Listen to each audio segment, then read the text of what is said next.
सब कर दवाई अब की दे दी है तेजस्वी। अब मुख्यमंत्री से जाके पूछी तो जौन बहरी भीतरी के बड़ाई कह दिले विधानसभा में ना तो उ दिन रहे भैया ए सारा भी तहरे बिरादरी के लोग घुनल गेहूं में दिन भर सोहनी करे साजी का दूता बड़ मिलबो करे कहला पर 2 किलो कह देले बने एबार सरवा गाड़ी देता रस बराबरी बोल के ए सब लालू जी के गरीब के हक दियावल हो बिहार में खातिर। अच्छा पिछलो बेर जीता रहले पिछला बेर देखनी एगो बछरू अकेले तेजस्वी जी घुमले आ एक बछरू पर पूरा भारत के 60 लोग भीड़ रहे आ तब वो जीता रहले। छपरा जिला में हिरणधीर सिंह जीत गई काउंटिंग में माला पहन ले फेसबुक पर फोटो आ गई। अब जेकर पीएम सीएम डीएम तीनों बा अब तू कंप्लेन के कर सकबो 9 गो सीट गबड़ावल गई रहे बड़ाहरा के सीट भी आरा जिला के गबड़ावल गई रहे ऐसा ओवैसी है बाड़े के हवे भाजपा 5 करोड़ दे देला आ मुस्लिम वोट काट देले काम बन जाता लो ई सब अमित शाह का हतवत मुड़ी नु बा ए बाबू भर मुड़ी खोपड़िए बा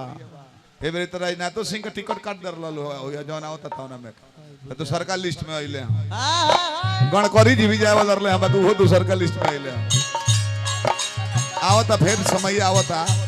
ई राजतंत्र ना हो कि जीवन भर राज भोगबो ई प्रजातंत्र है 5 साल पर तार हिसाब लिया जाला 20 बरिस 30 बरिस 40 बरिस उतना दिन पहले से मेहनत कैले रहले ना तो राजद ना रहे भरी चक्र छाप रहे जनता दल का हाथ रहे ई लालू जी के देन हो जो पेड़ के आनंद बहुत लो लेता है लालू जी का जैसन के होई ना तपस्वी लालू जी का जैसन के होई ना तपस्वी लालू जी का जैसन के होई ना तपस्वी तपस्वी तपस्वी सब कर दवाई अब की दे दी है तेजस्वी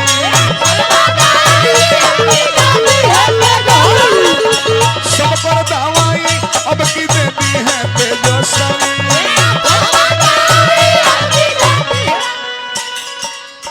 कितना दिमाग बा जिंदाबाद। इलेक्शन के पहले लालू काका के जेल में डलवा डलवले रहे लोग एक आदमी पूछले कि का मैंने आदमी चल गए जेल में तो हम कहें कि देखो जेल में कौन हयो जन्म रहले आप शेर खाती पिंजड़ा हो पिंजड़ा शेर खाते न हो कुकुर बिलार लोग के पट्टी बांध दियाला कुकुर बिलार लोग के पट्टी बांध दिया ठीक है ना भागा मत ना तो अपने आदमी के देख के भौंके लगी राम के वनवास भई रहे वही लालू काका के वनवास भई रहल तब उ नो चल गए राम जी नु दुगो लइका बबुआ बालो नु लौकुश उहे लो काम सब बना दी लो जोर करी लालू जी का जैसन के होई ना तपस्वी लालू जी का जैसन के होई ना तपस्वी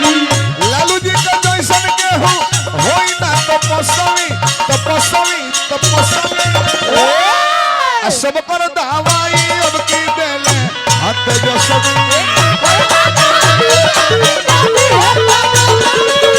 सब कर दवाई अब की देती है तेजस्वी।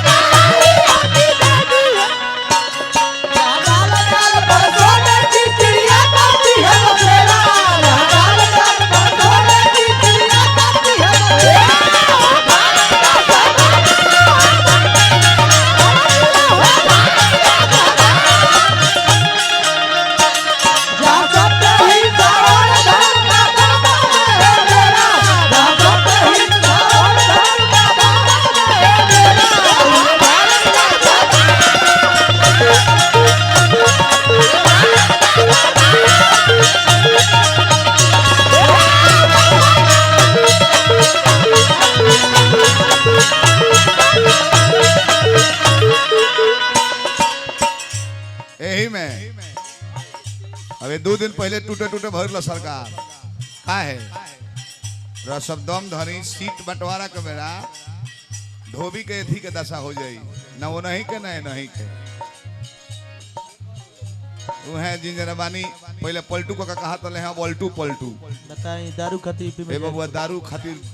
मसरक में 150 आदमी मर गई है कर मौसो में एगो रहल है तरफ तरफ तड़प तड़प जहरीली दारू पियला से हुके चाचा के दारू बंद कर तलो अपने गांजा खींचत रहता लो बराबर इसे चाचा जबकि गांजा प्रदेश द्रोह के केस लगल नु दारू प्रदेश द्रोह के केस नहीं खेनु गांजा प्रदेश द्रोह के बा अब वो एक दिन मार के माल देखनी एथी में विधानसभा में हां हमनी के लोग कहता कि फुहर नहीं खे गावे के अब मुख्यमंत्री से जाके पूछी तो जौन बहरी भीतरी के बड़ाई कह दे विधानसभा में तो लबी हवा जब होता घर में भीतरी रही है रही है लेकिन आधा काम बाहर कीजिए बताई ना लेटरिन में जना खातिर 20-20 लाख रुपया खर्चा होता शादी ब्याह में जाके बोले बोले कुमारे रह के 61-62 तक ले गिनती नहीं याद कर लिए आदमी फौजी मंसूर के लगा अखिलेश जी बियाह जब होता है लड़कियां गिरा अच्छा जा भैया अब नहीं खतरनाक मजीद के एगो भाई बड़े फोर्स में सुदीस कौन फोर्स में जानते नहीं कौन फोर्स में बिहार पुलिस में नको यूपी पुलिस ना। दिल्ली पुलिस ना मेन फोर्स में मेन फोर्स एसटीएफ कहाला वो मेन फोर्स है हो ये बुझे तो कर बुझाई ना तो काका लो जाने की मुख्य फोर्स कहता मेन फोर्स में और बबुआ 500 mg के देले बड़े सराइफ हो और वो कर ऐसा खूबी बा गोली हो रहा जाता तब वो हिंगा राइफल ठीक रहता अपन कोनो देखो हाय नीतीश राम बेलास सब कर पता होई है सा हाय नीतीश राम बेलास सब पता होई है सा हाय नीतीश राम बेलास सब कर पता होई है सा हाय नीतीश राम बेलास सब पता हजारों हजार रुपए लुटौने हलो भोला दानी बनौले रहे पार्टी बना रहे भगवान करस पब्लिक के चहेता बना रहे वहाँ के हर हमेशा लालू जी के नाम और ऊंचा करी हमरा तेजस्वी जी तेज प्रताप जी कुचत में कोसोइली और की बात सब पर कोसोई कुचत में कोसोइली और कर बात सब पर कोसोई रे कोसोई बात सब पर दवाई हम की देनी है दवाई हम की देनी है